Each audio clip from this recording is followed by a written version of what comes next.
ချိန်ကြာလာတာနဲ့အမျှရွာသားတွေလည်းမေးတာကိုရက်လိုက်ကြတယ်ကျမကတော့နေတိုင်းအလုပ်များနေခဲ့တယ်ကျမကနေတိုင်းအလုပ်များနေတယ်ကိုယ်လေယာအလုပ်တွေပြီးသွားရင်တခြားအိမ်တွေရဲ့လေယာအလုပ်တွေကိုလည်းသူလုပ်ပေးရသေးတယ်ကျမကအားရင်းကြီးတဲ့အတွက်ရွာသားတိုင်းကကျမကိုအလုပ်ကူဖို့ခေါ်ချင်ကြတယ်ပိုးမင်းသားကမေးတယ်မင်းကနေတိုင်းကိုယ့်အိမ်လုပ်လဲလုပ်ရတခြားလူတွေအတွက်လည်းလုပ်ပေးရတာမပင်ပန်းဘူးလားကျမကပြုံးပြီးပြန်ဖြေလိုက်တယ်ဗိုက်ပြေအောင်စားရသည်၍ကျမမှာအားကမကုန်နိုင်ဘူးပိုးမင်းသားကခေါင်းရမ်းပြီးအဲ့ဒီအားကိုအသိဉာဏ်တိုးဖို့သာသုံးနိုင်ရင်မင်းဒီလောက်အတုံးတလောက်မဖြစ်ဘူးလို့စားလိုက်တယ်ကျမကတော့အိမ်ကြီးချင်းဆိုတာတယောက်နဲ့တယောက်ကူညီရမှာပေါ့ကျမသူတို့အလုပ်ကူလုပ်ပေးရင်သူတို့ကကျမကိုစားစရာအများကြီးပြန်ပေးတယ်အလကားလုပ်ပေးတာမှမဟုတ်တာအဲ့ဒီနေ့မှာကျမကမာတော်တို့အိမ်အတွက်ထင်းတွေတည်ပေးခဲ့တယ်မာတော်တို့အိမ်မှာလူများတာကြောင့်အသုံးပြုတဲ့ထင်းလည်းအများကြီးပဲဆွေခွာကတကယ်အလုပ်လုပ်နိုင်တာပဲဒီထင်းတွေဆိုရင်ငါတို့အိမ်ကယောက်ျားတွေအခောက်ပေါင်းများစွာတည်ရမှာကျမကပြုံးပြီးချွေးတုပ်လိုက်တယ်သူတို့မှကျမလောက်အားမရှိဘူးလေနောက်လဲအလုပ်ရှိရင်ကျမကိုခေါ်လိုက်နော်အဲ့ဒီအချိန်မှာမာတော်ရဲ့အိမ်သားယောက်ျားတွေကအိမ်ရှိမှာထိုင်ပြီးအသားပေါင်းမုံစားနေကြတယ်ကျမကပြုံးပြီးနှုတ်ဆက်လိုက်တယ်သူတို့လည်းကျမအပေါ်ယဉ်ကျေးကြတယ်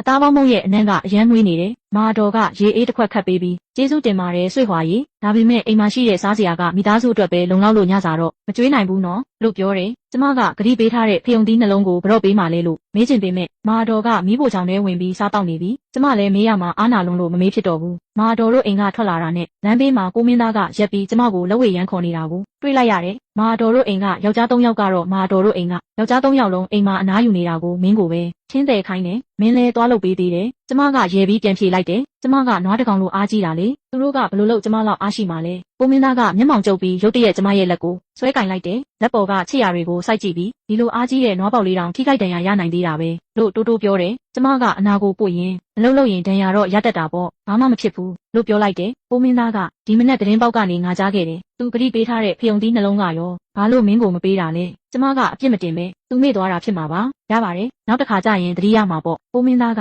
ဒီမှာစောင့်နေလို့ပြောပြီးအင်ဂျီလက်ကိုခါကာမာတော်တို့အိမ်ဘက်ကိုရှောက်သွားလိုက်တယ်ကျမကသူ့အရှုံးပေးခံရမှာဆိုလို့နောက်ကလိုက်သွားတော့သူကလှဲကြည့်ပြီးမျက်စောင်းထိုးလိုက်တာနဲ့ကျမလည်းဆက်မလိုက်ရဲတော့ဘူးဒါပေမဲ့အံ့ဩစရာက